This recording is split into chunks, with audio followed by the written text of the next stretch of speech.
सुंदरपुर राज्य का राजा एक दिन शिकार खेलने के लिए जंगल में गया। जंगल में लकड़ी इकट्ठा करने के लिए विधवा औरत और उसका बेटा आए हुए थे। राजा के तीर लगने से उस औरत के बेटे की मृत्यु हो जाती है और उस औरत का बेटा उसका एकमात्र सहारा था। वह विधवा औरत रोती पीटती हुई न्यायाधीश के पास पहुंची और उससे अपनी फरियाद की। जब न्यायाधीश को पता चला कि बालक राजा के तीर से मारा गया, काफी सोच विचार कर वह फरियाद सुनने को राजी हुआ। उसने विधवा को दूसरे दिन अदालत में बुलवाया। विधवा की फरियाद सुनने के पश्चात राजा को भी अदालत में बुलवाना आवश्यक था। वह राजा के पास यह सूचना किसी दूत से भेज सकता था। उसने अपने एक सहायक को राजा के पास भेजा कि वह अदालत में हाजिर हों।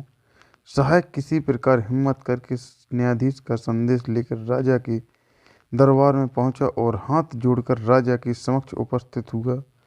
उसे न्यायाधीश का संदेश सुनाया। राजा ने कहा कि वह दूसरे दिन अदालत में अवश्य हाजिर होगा।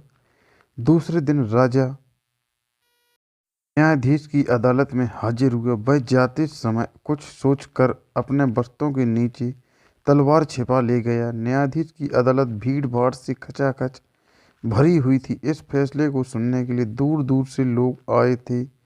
राजा अदालत में आया तो प्रत्येक व्यक्ति उसके सम्मान में खड़ा हो गया, लेकिन न्यायाधीश अपने स्थान पर बैठा रहा। वह खड़ा नहीं हुआ। न्यायाधीश ने विधवा को आवाज़ लगाई तो वह अंदर आई।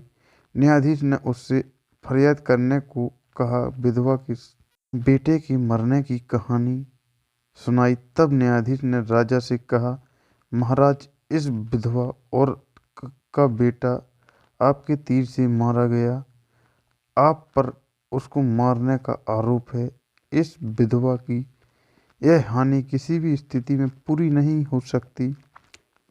मैं आदेश देता हूँ कि किसी भी हालत में उसका नुकसान पूरा करें। राजा ने इस विधवा से क्षमा मांगी और कहा, मैं तुम्हारे इस नुकसान को पूरा नहीं कर सकता, किंतु इसकी भरपाई के लिए मैं पूरी उम्र तुम्हारा सारा खर्च उठाने तथा तुम्हारी सेवा का वचन देता हूँ, जिससे तुम्हारी जिंदगी सुख चैन से कट सके। विधवा राजी हो गई। न्यायाधीश अपने स्थान से उठ खड़ा हुआ और उसने अपनी जगह राजा के लिए खाली कर दी। राजा बोला, न्यायाधीश जी, अगर आपने फैसला करने में मेरा सम्मान किया होता तो मैं तलवार से आपकी गर्दन काट देता। यह कर उसने अपने वस्त्रों में से छिपी तलवार बाहर निकालकर सबको दिखाई।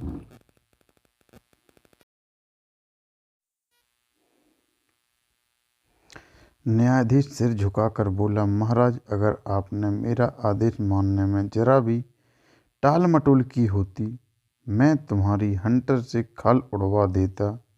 इतना कहकर उसने भी अपने वस्त्रों के अंदर से एक चमड़े का हंटर निकाल कर सामने रख दिया। राजा उसकी बात से बड़ा प्रसन्न हुआ और उसने अपनी बाहों में भर लिया।